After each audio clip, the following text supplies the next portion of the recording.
మరి ఈరోజు ఈ కార్యక్రమంలో ఇన్వాల్వ్ చేసినందుకు ధన్యవాదాలు అందరికీ కూడా పేరు పేరున. మీ అందరినీ ప్రత్యక్షంగా కలుసుకునే అవకాశం నాకు దక్కింది ఆ రాముని దయ వల్ల.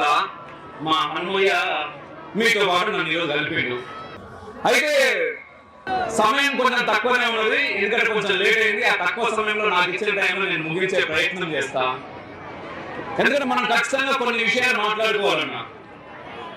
ఎందుకు మాట్లాడుకోవాలంటే నార్మల్గా అందరు అంటా ఉంటారు, నేను రిఫ్లెక్షన్ అనే ఓ యూట్యూబ్ ఛానల్ రన్ చేస్తూ ఉంటా, జనరల్ గా యూట్యూబర్ అని చెప్పేసి చాలా మంది అంటా ఉంటారు.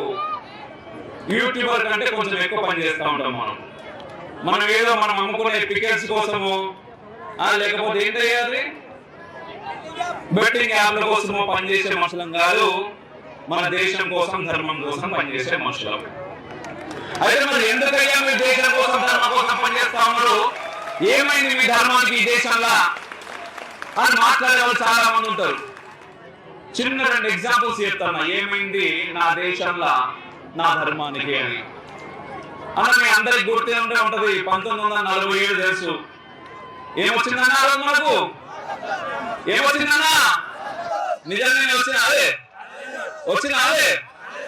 ఆ తర్వాత ఇక స్వాతంత్రం పక్కన పెడితే ఏమైందంటే మన భూమి కొంత వేరేటోళ్ళు లాక్కున్నారు, దాంట్లో బట్టలు కూడా తీసి తలకాయలు నరికి ట్రైన్లలో పెట్టి మన దేశానికి మనల్ని పంపించారు, పార్సల్ చేసారు. మనం దాన్ని స్వాతంత్రం అని చెప్పేసి చాలా గర్వంగా చెప్పుకుంటా ఉన్నాం, చెప్పుకోవాలి తప్పదు. అయితే 2011 జనాభా లెక్కలు జరిగినప్పుడు ఏం జరిగిందంటే, భారతదేశం అంటే ఏంటిది, నార్మల్ గా అందరు కూడా అంటా ఉంటారు ఇది హిందూ దేశం, ఇక్కడ సనాతన ధర్మాన్ని చాలా ఎక్కువగా పాటిస్తారు అని చెప్పి మాట్లాడుతూ ఉంటారు. మరి దాదాపుగా మన దేశంలో జనాభా ఎంత ఉన్నదన్న ఇప్పటికీ 130 కోట్లు ఎప్పుడో దాటిపోయింది. మనకంటే జనాలు చాలా ఫాస్ట్ ఉన్నారు, మనం కొంచెం స్లో అయినాం ఈ మధ్య కాలంలో. 150 కోట్ల దాకా వచ్చింది. అయితే 2011 జనాభా లెక్కలలో ఏం జరిగిందంటే దాదాపుగా 9 రాష్ట్రాలలో హిందువులు మైనార్టీలు అయ్యారన్న. ఈ ముచ్చట తెలుసా ఎవరికన్నా? 2011 జనాభా లెక్కల ప్రకారమే 9 రాష్ట్రాలలో భారతదేశం అంటే ఏకైక హిందూ దేశం, హిందువులకు స్థానం ఉన్నటువంటి మన దేశంలో 9 రాష్ట్రాల్లో హిందువులు మైనార్టీలు అయ్యారు అన్న. రీసెంట్ గా ఆంధ్రప్రదేశ్ ముచ్చటకు వస్తున్నా ఒక వార్త మీ అందరి దాకా తెలియదు. ఒకటే ఒక చర్చ్ అన్న, కల్వరి టెంపుల్ అని. ఆ ఒక్క చర్చ్ నెలకు 3000 మందిని మత మార్పిడి చేస్తున్నదన్న, అక్రమ చర్చ్. మళ్ళీ అది మొత్తం ఇది నేషనల్ లెవెల్, ఇంటర్నేషనల్ లెవెల్ దాని గురించి వార్తలు చెప్పుకుంటే సంతోషపడుతున్నారే. భారతదేశం మొత్తం కూడా హిందువులందరూ ఖతం అయిపోతా ఉన్నారు, క్రిస్టియన్లుగా మారుతా ఉన్నారు, లవ్ జిహాద్ పేరుతోటి ముస్లింలుగా మారుతా ఉన్నారు, హిందువులు తగ్గిపోతున్నారు అని. అయితే ఈ ఫిబ్రవరి 10వ తారీఖు అనుకుంటున్నా, ఫిబ్రవరి 10వ తారీఖున ఆంధ్రప్రదేశ్ ప్రభుత్వం ఒక జీవో ఇచ్చిందన్న. ఏంటంటే అక్రమ చర్చిలను నిర్మూలించండి అని. అన్న మీరు ఎక్కడన్నా ఈ వార్త చూసి రావే, ఎక్కడన్నా విన్నారా అన్న? మీ గొంతు కావాలి, ఇంతమంది ఉన్నా మనం మాట్లాడతలేమని మనం దొక్కుతా ఉన్నారు, చూసిర్రా? ఫిబ్రవరి 10వ తారీఖున ఇచ్చిరన్న అక్రమ చర్చిలను కూలగొట్టుర్రి అని. ఒక్క చర్చ అన్న కూలగొట్టినట్టు మీకు ఎక్కడన్నా వార్త వచ్చిందన్న? ఇప్పుడు అక్రమ చర్చిలను కూలగొట్టుర్రి అని జీవో వచ్చిందంటే అక్రమ చర్చిలు ఉన్నట్టే కదా. మళ్ళా మార్చి 5వ తారీఖున ఇంకో జీవో పెట్టిరన్న మెల్లగా. ఆ మొదటి జీవోనేమో కొంచెం పబ్లిసిటీ చేసుకున్నారు, రెండో జీవో లోపల పెట్టిరు. ఏంటి అంటే మేము ఫిబ్రవరి 10వ తారీఖున ఇచ్చిన జీవోను క్యాన్సిల్ చేస్తున్నాము అని. ఈ 15 రోజులలో ఏమైంది, ఎవరికి భయమైంది, ఏ ప్రభుత్వం ఉన్నది, ఎందుకోసం అక్రమంగా చర్చిలు కట్టినా ఒక్కో చర్చ్ నెలకు 3000 మందిని మత మార్పిడి చేస్తున్నారనే గణాంకాలు మన ముందు కనబడుతున్నా ఎందుకు ఏ ప్రభుత్వాలు ఏం చేయలేకపోతున్నాయి, జీవోలు ఇచ్చి కూడా ఎందుకు క్యాన్సిల్ చేస్తున్నాయి అన్న? ఎందుకన్నా? కాదన్నా, మనం సవటలం కాబట్టి, మనం సన్నాసులం కాబట్టి చేస్తా ఉన్నారన్న. మనం కులం పేరుతోటి విడిపోతామన్నా, మనము అధికారం కావాలి పార్టీల పేరుతోటి, అరే నీది ఏ పార్టీ నాది ఈ పార్టీ అని చెప్పేసి పక్కకు మన పైన మనమే దాడులు చేసుకుంటాం. వానివాడు రాజకీయ నాయకుల కోసం అన్నా, మరి వానికి ఏం కావాలన్నా ఇంతసేపు మనం విడిపోవడే కావాలి. మనం విడిపోతాం, మనం కొట్టుకొని వస్తాం, లాస్ట్ కు మాత్రం ఇట్లాంటి కార్యక్రమాల్లో మాట్లాడతాం జై శ్రీరామ్. ఏం ప్రయోజనం ఉన్నదన్నా? ఎవరికి ప్రయోజనం ఉన్నదన్నా? ఏం చేయాలి మనం అన్న? ఈ ప్రభుత్వం కాదు, ఆ ప్రభుత్వం కాదు, ఈ నాయకుడు కాదు, ఆ నాయకుడు కాదు, ఏ నాయకుడు ఈ దేశంలో అడుగుపెట్టినా, ఏ నాయకుడు అధికార పీఠం మీదకి ఎక్కినా తల వంచుకొని హిందువుల కోసం పనిచేయాలి. ఎందుకు పనిచేయాలన్నా? ఎందుకు పనిచేయాలి? ఇది ఏకైక హిందూ దేశం. ఆ పని చేసేటట్టు మనం చేయాలన్నా.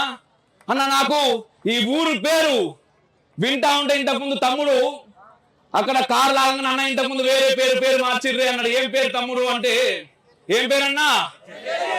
ఏం పేరన్నా? ఓకే, ఇప్పుడున్న పేరేంటన్నా? జై రాంబాల్. జై రామే వినబడుతున్నదన్న నాకు. జై శ్రీరామ్.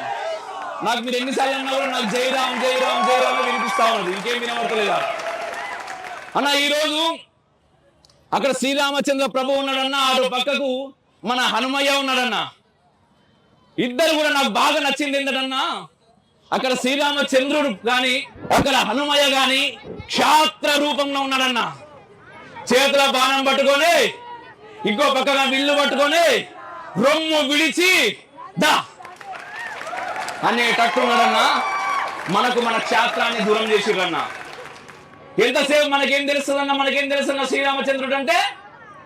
అరే శ్రీరామచంద్రుడు నీకు దేవుడా అని అడిగే వాళ్ళు ఎంతమంది లేరన్నా మన ముందు? మనం గట్టిగా సమాధానం చెప్పగలుగుతున్నాం అన్న వాళ్ళకు శ్రీరామచంద్రుడు నా దేవుడే అని? దేవుడు అనగానే వాడు 100 ప్రశ్నలు వేస్తాడు మన మీద.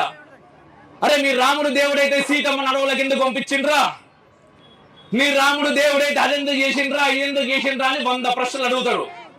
అన్న నా దగ్గర ఒక సమాధానం ఉన్నదన్నా. నా రాముడు దేవుడా అనే ప్రశ్నకు నా దగ్గర సమాధానం ఉన్నది, అది చెప్తా.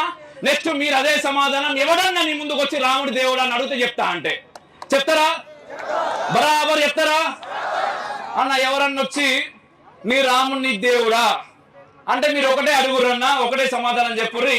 అరే నువ్వు మీ నాయనకే పుట్టినవా అని అంటారు. వాళ్ళు అంటారన్నా. అన్నా అడుగుతారన్నా. కాదు నీ రాముడు దేవుడు అని చెప్పి నాకు ప్రూఫ్స్ చూపి అంటారు. అరే బాబు మీ నాయనకే పుట్టినవాడు, నువ్వు కూడా నాకు ప్రూఫ్స్ చూపి అంటారు. చూపిస్తారా అన్న? ప్రూఫ్ చూపిస్తారా అన్న?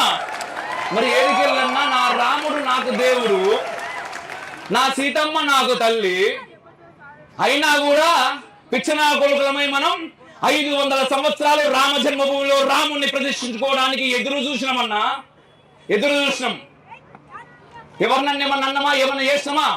కానీ ఈరోజు మాట్లాడతారన్నా. మొన్ననే జరిగింది ఏదో పాస్టర్ పాపమైన తాగి బండి మీద పోకుండా చచ్చిపోయిండు, కింద పడి పోయిండు. మనం అందరం కూడా సద్గతి ప్రాప్తిరస్తు అనుకుంటాం, ఓం శాంతి శాంతి శాంతి అంటాం. అరే నాయన మీరు నమ్మినా నమ్మకున్నా పైకి పోయిన తర్వాత ఆ దేవుడు నీకు మరో జన్మనన్నా మంచిగా ఇయ్యాలి.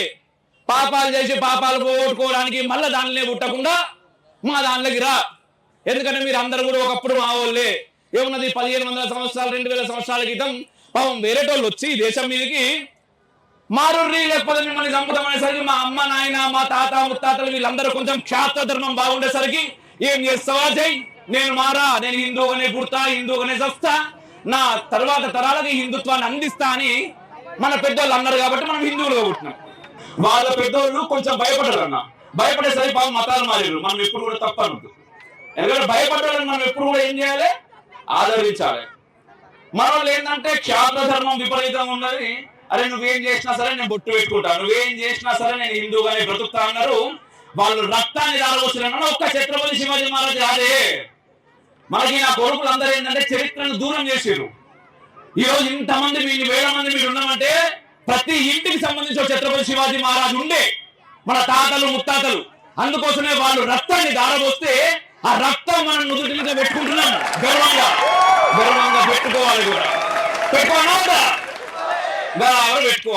అయితే మొన్న ఆయన అంటే పాస్టర్ చచ్చిపోయిన తర్వాత ఇంకో పాస్టర్ వచ్చి పక్కకు ఇంకో ఆయన ఉన్నారు, బ్రదర్ ముస్లిం ఆయన. వీళ్ళిద్దరు మాట్లాడుకుంటా ఉన్నారు. ఇప్పుడు మరి రోజా నడుస్తా ఉన్నది, రంజాన్ మాసం కాబట్టి నా ముస్లిం సోదరులు ఎవరిని కూడా ఏం చేయరు. మీకు మాకు ఒకటే దేవుడు, మనకు శత్రువులు హిందువులు అన్న ఒక్క మాట అడుగుతానే నేను. ఒక్క మాట, ఏ రోజన్నా మీరు రాళ్ళదారేనన్నా చేసి రావే అన్న? సమాధానం చెప్పండి.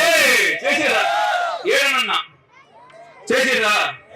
పోయి మూకుమ్మడిగా ఎవరి మీద దాడి చేసిర్రా? ఎవరన్నా తిట్టిర్రా? చిన్నప్పటి నుంచి మీ అమ్మ నాయన ఎప్పుడన్నా వాళ్ళు కాపీలుగా వాళ్ళ దగ్గర పోకుర్రి, వాళ్ళ దేవుళ్ళని మొక్కకుర్రి, వాళ్ళ ప్రసాదాలు తినకుర్రి, అయ్యప్ప మాలేసుకొని నీ ముందుకు వచ్చిర్రు అనుకోర్రి, పక్కకి వెళ్ళిపోర్రి, ఇక్కడ ముచ్చట లేరు అని చెప్పిరా? మరి మనల్ని శత్రువులు అంటలేదన్న వాళ్ళు.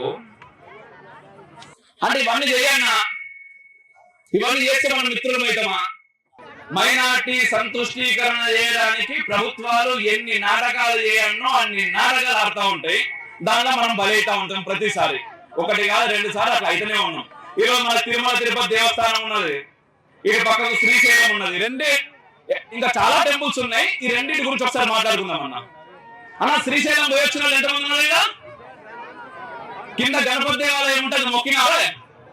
గణపతి దేవాలయం మొక్కి బయటకు రాగానే గోడ మీద ఏం కనబడుతుందన్న మనకు? ఏం కనబడుతున్నది? ఆ గణపతి అక్కడ కాలు ఎక్కిన అనుకోర్రి, ఇక మనం కొండ మీదకి ఎక్కుతా ఉంటాం. పైకి పోయేదాకా ఎటు చూసినా ఏం కనబడుతూ ఉంటది అన్న? ఎటు చూసినా సింబల్సే, ఎటు చూసినా ఏవో అనే. అన్న ఎవరన్నా, ఎవరు మాట్లాడాలి దీని గురించి? శ్రీశైలం మన దేవాలయం కాదా? అక్కడ ఇప్పుడు నువ్వు పైకి ఎక్కుతుంటే నీ శివుని గురించి 2 మాటలు ఉంటే చదువుకుంటావు, స్మరణ చేసుకుంటావు. ఇప్పుడు పై నుంచి కింది నుంచి పైకి పోయేదాకా నీ పాపములు తీర్చును, నీ పాపములు తీర్చును, నీ పాపములు. అదే ఆయన మేము పాపం చేయడానికి రాలే, మేము పాపం చేయలేదు, ఇక మేము పుణ్యం మూడవతోకి వచ్చినాం. అది చదివితే కొత్త పాపం వస్తుంది మనకు. అదంతా మార్చేయాల్సిన పని ఎవరు చేయాలి? మనం చేయాలి. కానీ మనం ఏం చేస్తున్నాం? కామూసుకుంటున్నాం. అన్నా ఎక్కడ కాముగుండానో అక్కడ కాముగుండాలి. శ్రీరామచంద్ర ప్రభు మనకు చెప్పింది అదే. మనం మాట్లాడుతూ ఉంటాం. ఇప్పుడు శ్రీకృష్ణుడు అనగానే మనకేమి వినబడుతుందన్నా? అరే వెన్నె దొంగతనాలు చేసిండు, ఆడపిల్లలు అది చేసిండు, ఇది చేసిండు, అవన్నీ చేయలే. కురుక్షేత్ర యుద్ధం చేపించిండు, ధర్మాన్ని గెలిపించిండు. తర్వాత ఏమన్నా మనకు? ఇడా ఇడా ఈ ధర్మస్య గ్లానిర్భవతి భారతః అభ్యుత్థానో ధర్మస్య తదాత్మానం సృజామ్యం. ఎప్పుడైతే ధర్మానికి గ్లాని జరుగుతుందో, ఎప్పుడైతే ధర్మం కొంచెం అటు ఇటు అవుతుందో, ఆచరణ నేను మళ్ళీ పుడతా, తోలు తీస్తా అన్నాడు. మన రూపంలోనే పుడతాడైనా. మళ్ళా పుడతాడంటే వేరే ఏం కాదు, మన లోపల ప్రతి ఒక్కరి లోపల శ్రీకృష్ణ పరమాత్ముడు ఉన్నాడు, కానీ నిద్రాణమే ఉన్నాడు. కానీ నాకు ఇక్కడ జయరాం వాళ్ళు మాత్రం నిద్ర లేచినట్టే కనిపిస్తున్నది. నిద్ర లేచిందా? లేచిందా? బరాబర్ లేవాలన్నా, లేవాలి. ఎందుకంటే ఇప్పుడు మన తిరుపతిలో కూడా కింద ముంతాజ్ హోటల్ అని చెప్పేసి ఒకటి విన్నారు అన్న మీరు పేరు? ఒక ప్రభుత్వం కాదు, 2 ప్రభుత్వాలు కాదు, 3 ప్రభుత్వాల ముందు నుంచి జరుగుతున్నది.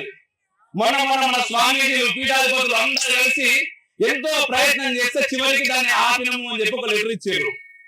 1-2 దేవాలయాలు కాదన్నా, ఎన్నో దేవాలయాలు ఉన్నాయన్నా. వాటన్నిటిపైన ఈ పని ఖచ్చితంగా జరగాలి అన్నా. జై శ్రీరామ్, జై శ్రీరామ్. అదేనా ఈ రోజు ఇంతకుముందు నేను చెప్పినట్టు 9 రాష్ట్రాలు పోయినాయి. అఖండ భారతం నుంచి పాకిస్తాన్ పోయింది, ఆఫ్ఘనిస్తాన్ పోయింది, బంగ్లాదేశ్ పోయింది, కాశ్మీర్ లో ఏం జరుగుతున్నదో మీకు తెలుసు, బెంగాల్ ఏం జరుగుతున్నదో మీకు తెలుసు, ఆంధ్రప్రదేశ్ లో ఏం జరుగుతున్నదో తెలుసు. మరి ఏదన్నా మనం మిగిలేది ఏం చేయాలన్నా? మనం ఒక ప్రతిజ్ఞ తీసుకోవాలన్నా, బరాబర్ తీసుకోవాలన్నా. ఎందుకంటే చెప్తున్నా, మనమే కాదన్నా, భారతదేశం నాది అనుకునేటటువంటి, ఇక్కడ పుట్టినటువంటి, ఇక్కడ జన్మించినటువంటి, ఈ గాలి పీలుస్తున్న, ఈ నేలపైన బ్రతుకుతున్న ప్రతి ఒక్క భారతీయుడు తీసుకోవాల్సినటువంటి ప్రతిజ్ఞ ఏంటంటే సనాతన ధర్మ పరిరక్షణ అన్న. ఎందుకంటే అన్న చెప్తున్నా, సనాతన ధర్మం ఏదో ఈ రోజు నిన్న వచ్చింది కాదన్న. 1500 సంవత్సరాల క్రితమో 2000 సంవత్సరాల క్రితమో కాదు. ఎప్పుడు వచ్చిందో లెక్క చూస్తే లెక్కలు కూడా దొరికాయి. అప్పటి నుంచి ఉన్నది, ఇక ముందు కూడా ఉంటది. కానీ విషయం ఏంటంటే సనాతన ధర్మం ఈ దేశంలో ఇంత బాగా ఉన్నది కాబట్టి మిగిలిన అందరి ముచ్చట్లు నడుస్తా ఉన్నాయి. ఎందుకంటే మన ధర్మం ఎప్పుడు మనకు ఒకటే చెప్పింది అన్న. ఏం చెప్పింది? సర్వే జనా సుఖినో భవంతు చెప్పింది కదా. అందరు మంచిగా ఉండాలి, దానిలో మనము ఉండాలి అనుకుంటున్నాం. అట్లా అనుకునేటోళ్ళు ఈ దేశంలో ఎక్కువ మంది ఉన్నారు కాబట్టి అందరు మంచిగా ఉంటున్నారు, అందరూ మంచిగా ఉంటున్నారు. ఒకవేళ అట్లా అనుకునేటోళ్ళు తక్కువైతే ఏం జరుగుతుందో నేను మీ ఊకే వదిలేస్తున్నా. ఏం చేయాలనో మీకే వదిలేస్తున్నా.